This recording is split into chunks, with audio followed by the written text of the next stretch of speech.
മൂന്നാമത്തെ കാര്യം അപ്പോൾ ഭക്ഷണം വേണം, പിന്നെ ഓക്സിജൻ വേണം, പിന്നെ ആരോഗ്യം വേണമെങ്കിൽ, ആത്മീയാരോഗ്യം വേണമെങ്കിൽ എന്ത് വേണം?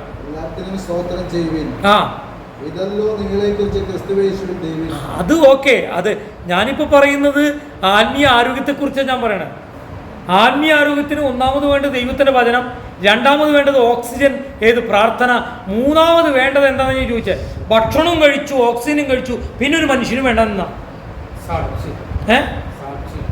സാക്ഷ്യം, ശക്തീകരണം. എന്തെങ്കിലും പറയാൻ പറ്റുമോ സഹോദരിമാർ? ഞാനിങ്ങനെ ചോദിക്കുമ്പോൾ അങ്ങോട്ട് നിങ്ങളെ എതിർക്കുന്നതുകൊണ്ട് നിങ്ങൾ വിചാരിക്കണം, നിങ്ങൾക്ക് മനസ്സിലാക്കാൻ വേണ്ടി പറയുന്നത്. മൂന്നാമത്തെ കാര്യം എന്താ അറിയാമോ? ഈ നമ്മുടെ ഇവിടെയാണ് ഈ കൊച്ചുങ്ങൾ ജനിച്ചു കഴിഞ്ഞു കഴിഞ്ഞാൽ, എൻ്റെ അമ്മാമ്മയുണ്ട്, അമ്മാമ്മ ഞങ്ങളൊക്കെ എടുത്തും കൊണ്ട് അന്ന് വേലിയാണ്, വേലി കുത്തി ഒന്നുകൊണ്ട്, അപ്പോൾ റോഡിൽ കൂടെ ആൾക്കാരുണ്ട്. അപ്പോൾ ഇങ്ങനെ കൊച്ചിനെടുത്തും കൊണ്ട് കൊച്ചിനെ കയ്യിൽ നിന്ന് താഴ്ത്തി കിറക്കില്ല അമ്മാമ്മ. എന്നാൽ വിദേശത്ത് കൊച്ചു ജനിച്ചാൽ എന്തായിരിക്കും? കൊച്ചിനെ എടുത്തുകൊണ്ട് നടക്കും. പിന്നെ എന്താ ചെയ്യുക? എടുപ്പിക്കില്ല.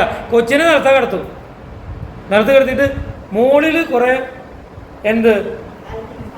കളിക്കണ സാധനങ്ങൾ. ഈ കൊച്ചി സൈക്കിൾ ഓട്ടിക്കൊണ്ടിരിക്കും. ശരിയാണോ? എന്തിനീ സൈക്കിൾ ഓട്ടണ?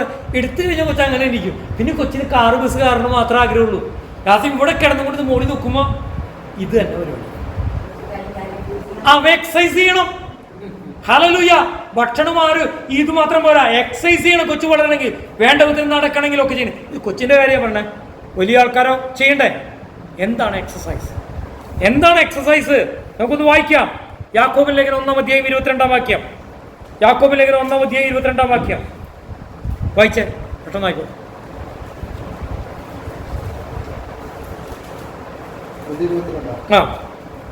എങ്കിലും വചനം കേൾക്ക മാത്രം ചെയ്തുകൊണ്ട് തങ്ങളെ തന്നെ ചതിക്കാതെ അതിനെ ചെയ്യുന്നവരായിരിപ്പിൻ. കഴിക്കുന്ന ഭക്ഷണത്തിനനുസരിച്ച് നമ്മൾ എക്സസൈസ് ചെയ്യണം. വിഗ്രഹാരാധന തെറ്റാണെന്ന് നമ്മൾ പഠിച്ച് മനസ്സിലാക്കി കഴിഞ്ഞാൽ വിഗ്രഹാരാധനയ്ക്കെതിരെ നമ്മൾ മുന്നോട്ട് പോകണം. ഹല്ലേലൂയ. അനുസരിക്കുന്നതാണ് ദൈവത്തിന് ഹിതമെങ്കിൽ അനുസരിച്ചുകൊണ്ട് മുന്നോട്ട് പോകണം. ഹല്ലേലൂയ. സുവിശേഷം അറിയിക്കുന്നതാണ് ദൈവം ഇഷ്ടമെങ്കിൽ സുവിശേഷം അറിയിച്ചുകൊണ്ട് മുന്നോട്ട് പോകണം. പ്രാർത്ഥിക്കേണ്ടതാണ് ദൈവഹിതമെങ്കിൽ പ്രാർത്ഥിച്ചുകൊണ്ട് മുന്നോട്ട് പോകണം. ആരാധനയ്ക്ക് യോഗ്യനെ ആരാധിക്കേണ്ടതാണ് തിരുഹിതമെങ്കിൽ ആരാധിച്ചുകൊണ്ട് പോകണം. ആരാധന എന്ന് പറഞ്ഞാൽ ഞായറാഴ്ച അടക്കുന്നതാണോ? എന്താണ് ഈ ആരാധന എന്ന് പറഞ്ഞാൽ? ഞായറാഴ്ച അടക്കുന്നതാണോ ആരാധന? ഞങ്ങൾ ആരാധനയ്ക്ക് പോകണം. ഇത് കേൾക്കുമ്പോൾ തലയ്ക്ക് ഭ്രാന്ത് പിടിക്കും. ആരാധിക്കുന്നവർ ഒന്നിച്ചിരിക്കുന്ന സ്ഥലമാണ് ആരാധനാ സ്ഥലം. Praise the Lord.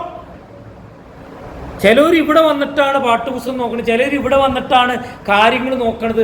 എല്ലാം ഇവിടെ വന്നിട്ടാണ് മൂഡ് വരുന്നത്, ആരാധനയുടെ മൂഡ്. അപ്പോൾ അത് കാരണം പല ആൾക്കാർ ചില പാട്ടുകൾ ഇങ്ങനെ പാടിത്തോളും. എന്തതിശയമേ ദൈവത്തിൻ സ്നേഹം. അതൊക്കെ നല്ല മനോഹരമായിട്ട് പാടണമെങ്കിൽ ആദ്യത്തെ ഒരു പാട്ട് കഴിഞ്ഞിട്ടാണ് ഇവർ ഈ എന്തതിശയത്തിൻ്റെ അർത്ഥം ആലോചിക്കുന്നത്. കാരണം വീട്ടിലെ കാര്യങ്ങളൊക്കെ ഇതൊക്കെ വന്ന് കഞ്ഞി വെച്ച് അടച്ചു വെച്ചിട്ടില്ലേ, ലോക്ക് ചെയ്തിട്ടില്ലേ, ഇതൊക്കെ ആലോചിച്ച് കൂടെ വരുമ്പോൾ ആദ്യത്തെ വരി പാടുമെങ്കിലും ഇവരുടെ ചിന്ത കണ്ടാ പോണത്. അത് കഴിഞ്ഞ് പിന്നത്തെ വരി. അതുകൊണ്ടാണ് ഈ പെന്റിക്കോസ്റ്റൽ പാസ്റ്റർമാർ എന്ത് ചെയ്യുന്നത്, ഒരു പാട്ട് ഒരു 5 പ്രാവശ്യമൊക്കെ പാടണം.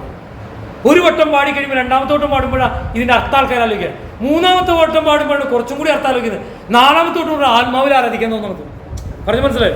പക്ഷെ ആത്മാവിൽ ആരാധിക്കാൻ സ്പീഡൊന്നും കൂട്ടേണ്ട ആവശ്യമൊന്നുമില്ല. അടുത്ത നിമിഷങ്ങൾ തുടങ്ങി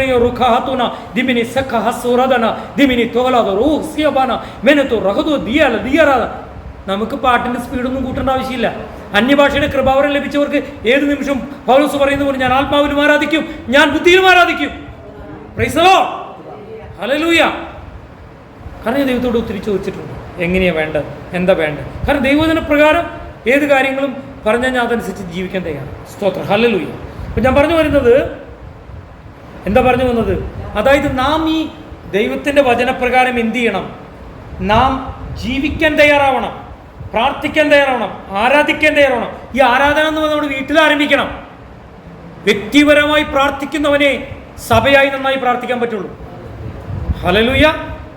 ഒറ്റയ്ക്ക് പ്രാർത്ഥിച്ചവരെയാണ് മിടുക്കന്മാരായി മാറിയത്. മോശ ഒറ്റയ്ക്ക് ദൈവത്തോട് സംസാരിച്ചു. ദൈവത്തെ ആരാധിച്ചു. അതുപോലെ തന്നെ ഓരോരുത്തരും നിങ്ങൾ ചിന്തിച്ചു നോക്കിയേ, ഇത്ര വലിയ ഈ സിംഹക്കൂട്ടിലേക്ക് വീണ ദാനിയേലും അതുപോലെ തന്നെ ഈ തീച്ചൂളയിലേക്ക് എറിയപ്പെട്ട ശദ്രക്ക് മെൽസികന്റെ സ്ഥാനത്ത്, അഭിനന്ദയുടെ സ്ഥാനത്ത് ഞാനും നിങ്ങളായിരുന്നെങ്കിൽ ഭയങ്കരമായിട്ട് നമ്മൾ വിറച്ചു പോയാണ്. അവർ വിറയ്ക്കാൻ തന്നെ ഒരു കാരണമുള്ളൂ. കാരണം അവർ വ്യക്തിപരമായി ദിവസവും ദൈവത്തെ ആരാധിക്കുന്നവരാ. അതുകൊണ്ട് അവർക്കത് അവരുടെ ജീവിതചര്യ, അതവരുടെ ജീവിതത്തിൻ്റെ മാർഗമാണ്. അത് ജീവിതത്തിൻ്റെ ഓക്സിജനും ആത്മീയ ഭക്ഷണം പോലെ ആത്മീയമായിരിക്കുന്ന ഒരു നിറവാണ് അവരുടെ ആരാധന. അതുകൊണ്ട് പറയണം, നാലാളുടെ മുന്നിൽ വെച്ച് അത് സമ്മതിക്കാതിരുന്നാലും ഇത് ചെയ്യുന്നു. ഞാൻ ചോദിക്കട്ടെ, ഇപ്പോൾ ആരാധനക്കാർ വന്നു, ഇതൊക്കെ ആരാധന മാറ്റിയാലും ആരാധന നിൽക്കോ? വ്യക്തിപരമായ ആരാധന നിൽക്കോ? വ്യക്തിപരമായ പ്രാർത്ഥന നിൽക്കോ? ഇല്ല പ്രിയപ്പെട്ടവരെ. ഹല്ലേലൂയ. അപ്പം അതുകൊണ്ട് അത് മൂന്നാമത്തെ കാര്യം. നാലാമത്തെ കാര്യം,